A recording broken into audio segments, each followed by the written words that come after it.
आज की वीडियो में हम डिस्कस करेंगे कौन सी ऐसी ग़िज़ाएँ जो मैदे को ठंडा रखती हैं।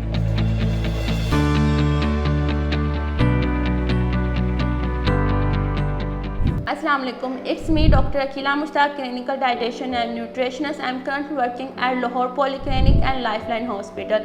आज हम इस टॉपिक पर डिस्कस करने वाले हैं कि मैदे के अंदर किस तरह कौन सी ऐसी ग़िज़ाएँ जो ठंडक रखती हैं। तो समर के अंदर बहुत ज़्यादा लोगों को मसला होता है तज़ाबियत का, बहुत ज़्यादा ओवर ईटिंग कर लेते हैं या मीठा इस्तेमाल बहुत ज़्यादा कर लेते हैं। कौन सी ऐसी ड्रिंक्स हैं जो आपको फ़ायदा दे सकती हैं? लगता है बाजार के खाने बहुत खाते हो। जी डॉक्टर साहब, मैं ये मेडिसिन प्रिस्क्राइब कर रहा हूँ, वो आप ले लेना। अब कोई भी मसला हो तो मरहम से डॉक्टर की ऑनलाइन कंसल्टेशन बुक करो, क्योंकि डॉक्टर से बात होगी अब घर पर। सबसे पहले तो हम खीरे के जूस की बात करते हैं। खीरे का जूस क्यों हमारे लिए फ़ायदेमंद होता है? अगर आप घर में वो जो रेसिपी इस्तेमाल करेंगे तो उससे आपको बेनिफिट्स मिलेंगे, तज़ाबियत भी कम होगी। आपने 2 गिलास पानी लेना और 2 खीरे उसके अंदर ऐड करने स्लाइस की फॉर्म के अंदर। उसके अंदर आपने जिंजर ऐड कर लेना, 1/2 इंच आपने जिंजर डालना है, साथ आपने ब्लैक पेपर डाल लेना या पिंक सॉल्ट डाल लें, वो भी आपके लिए अच्छा रहेगा। 7 मिनट के 6 पत्ते डालकर उसे ग्राइंड कर लें। उसे साफ़ करके फिल्टर करके आप 1 गिलास पानी में डालकर पी सकते हैं। इससे भी आपके घर मैदे की जो गर्मी होगी कम हो जाएगी और मैदे के अंदर ठंडक आ जाएगी।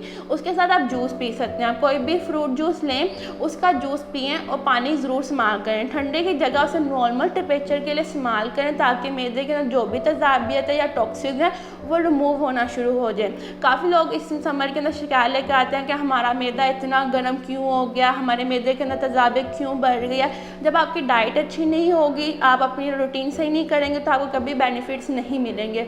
कुछ लोग बहुत ज़्यादा मेडिसिन अननेसेसरी खाते हैं तो उनके मैदे के अंदर बहुत तज़ाबियत होती है, तो उनको मैं ज़रूर जूसेस वगैरह या ड्रिंक्स रिकमेंड करती हूँ होममेड वाली, जो घर में आसानी से रेसिपीज़ को फॉलो कर सकते हैं।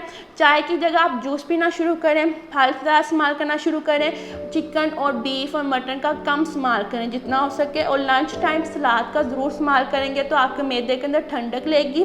और उसके साथ साथ लेमन जूस ज़रूर इस्तेमाल करें। लेमन और खीरे का जूस और फ्रूट जूस ज़रूर इस्तेमाल करेंगे तो आपके मैदे में कभी भी तज़ाबियत या गर्मी नहीं होगी।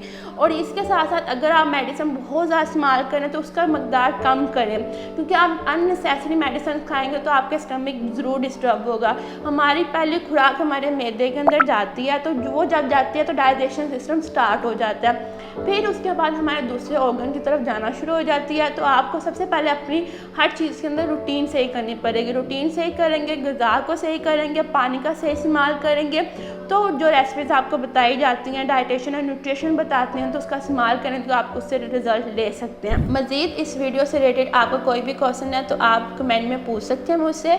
अगर आप मुझसे ऑनलाइन एंड फिज़िकल कंसल्टेशन लेना चाहते हैं तो मनम के थ्रू ले सकते हैं।